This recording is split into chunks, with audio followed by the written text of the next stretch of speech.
There are dozens and dozens of bookbinding techniques, probably even hundreds.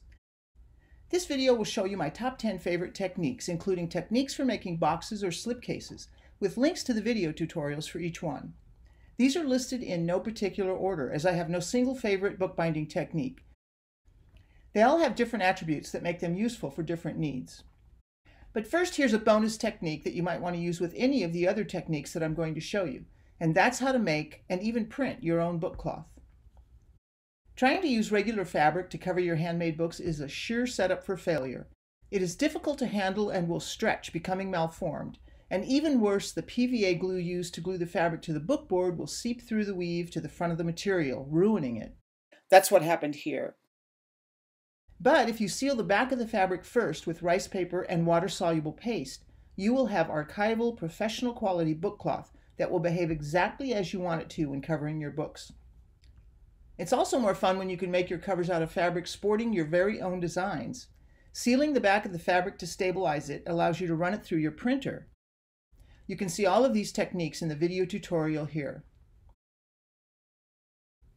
So on to the actual bookmaking techniques. Again, these are in no particular order since I don't have an actual top favorite technique. They all have their own unique advantages as well as some difficulties, so the intended use of the book generally dictates the method I use. Having said that, the secret Belgian binding has many pluses and no real negatives that I can think of.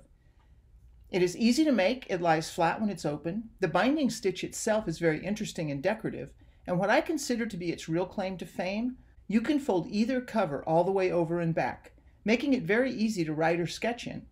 You can use any kind of paper for the signatures and even make mixtures of different kinds of paper if you want to write and sketch in your book.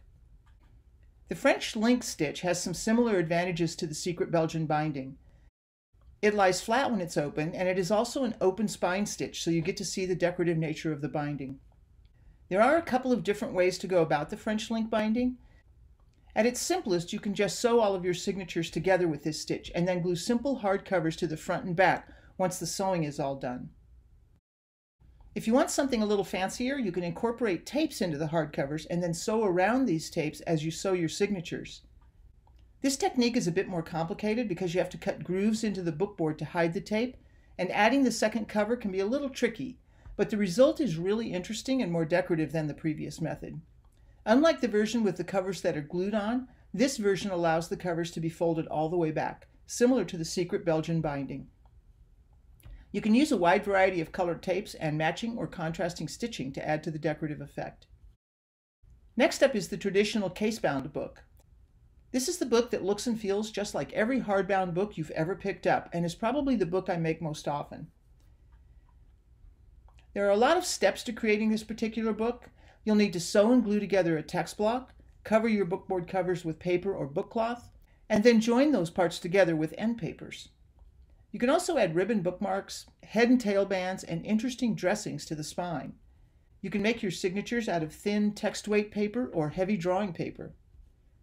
Learning to make a case-bound book is a bit of a commitment, but when you turn the pages of that first successful effort, you will feel very satisfied with yourself, and you'll discover that you want to make more of them. The Clamshell Box is one of my favorite boxes, both to make and because of the finished result. It looks like a hardbound book when it's closed, and you could store it standing up like a book in a bookshelf or lying down like a box. This box is covered with a combination of paper and bookcloth. The bookcloth is used primarily for the hinge, making it very flexible and durable. You can use a clamshell box for lots of different things. It will hold books or pamphlets, or you can use it as a portfolio box, holding a set of drawings or prints. Because the inside of the box has an open side, it is very easy to get items in and out, so you can size the box very precisely to what you want to put into it. The only real downside of making this box is that your measurements have to be very, very precise to ensure that it opens and closes correctly. I have worksheets on my website that will help you get your measurements just right, and video tutorials for filling out the worksheets and constructing the box. A slipcase is constructed in a similar way to the clamshell box, and once again the measurements are very important to ensure that all of the parts go together correctly and that your designated object fits into it once it's finished. So I also have created worksheets for the slipcase for you to use. The slipcase is lined inside and out using both paper and bookcloth. You can use a slipcase for a variety of objects, including case-bound books, portfolios, or a series of pamphlets. I don't have this particular portfolio included in this top 10 list, but it is a very easy and stylish portfolio to make, and you can find my tutorial for it here. The caterpillar stitch is always an eye-catching technique. It can be used in two very different ways.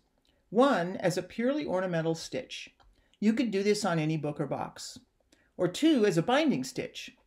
It tends to be a pretty loose stitch to use for binding a book, so it's best to use it in conjunction with another stitch, like a Coptic or French link stitch, to keep your book from being too loosey-goosey. You can also decide how you want the inside of the stitch to look. By default, the stitch creates a ladder effect on the opposite side of the bookboard. You can choose to incorporate this as part of the design, or you can hide it, as I've done on the inside of this book. Hiding the back of the stitch takes a bit more work. You need to cut grooves in your bookboard for the thread to lie in, so when you cover it with the end papers, you don't get lumps. I think it's worth the extra effort because it gives the inside of the book a very clean look and makes the outer caterpillar stitch that much more impressive. The Coptic stitch binding technique is a classic and popular stitch. It's an exposed spine binding stitch, so it is decorative and it has the added advantage of allowing the book to lie flat when it's open. This makes it a perfect choice if you're thinking of making a book that you can sketch and paint in. There are some variations on the stitch, which changes the look. The default stitch looks like a standard crocheted chain stitch and is the classic Coptic stitch that you most often see. One minor variation adds a small twist in the final stitch, changing the basic appearance of the stitch but not the general function of the binding itself. So whichever stitch you use, the book will still lie flat when open. You will sew through holes in the cover for this stitch, and that allows for a lot of creative choices, just one of which is adding colored eyelets to the holes. You can also add a wide variety of closures to add to the decoration. Any sort of paper is appropriate for this binding method. You can use text weight paper if you want to use the book as a journal, or heavyweight drawing paper to use it as a sketchbook, or a combination of both types of paper. The screw post binding is another classic binding technique. It is most commonly seen with scrapbooks, although I don't know why. Maybe it's because one of the big benefits of this binding method is that you can easily add and subtract pages by just unscrewing the posts. You can also add thick items like programs or drawings and just add spacers to make room for them. This construction makes it very easy and even desirable to use a wide variety of different kinds of paper. The main downside to the screw post binding is that the book doesn't lie flat when it's open. It doesn't even really open very wide. One way to mitigate this issue is to pre-fold your paper along the inner spine edge so that it easily folds back farther than it would otherwise. The wrap journal is another classic and popular book form. It looks very artistic and organic, with a chunk of leather wrapped around the text block and another strap of leather keeping it closed. Making the leather wrapper and attaching the text block to the wrapper are both quite easy. The most time-consuming part of this binding method is creating the text block. You can also make this journal using lots of fun, cool faux leathers. These faux leathers usually have an unappealing, fuzzy reverse side, so this gives you the opportunity to line them with interesting fabric. Once you've done that, making the wrap journal is identical to making it with real leather. You can embellish these journals in lots of creative ways, using stones, beads, and leather laces for closures. This last method, the explosion box, isn't a book, and it isn't even really a box, but it is a very interesting delivery method for a creative piece that perhaps combines some elements of both a book and a box. You'll often see this particular construction made out of cheap cardstock and used as a Valentine's Day gift. That's a great use for the format, but I like the idea of creating a more permanent hardbound version, no matter what you're going to use it for. So my tutorial is about creating this hardbound version out of bookboard and bookcloth. Once you have the outer box made, there's really no end to what you can do on the inside.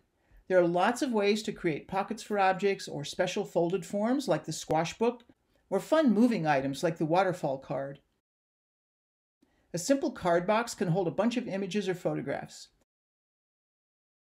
And there are a wide variety of envelopes you can make for other special items. So you can probably see that this technique gives you lots of opportunities to be very creative. And there you have it. Those are some of my favorite bookbinding and box making techniques. If you have favorites, or if there's something that you'd like to see a video tutorial of, let me know in the comments below.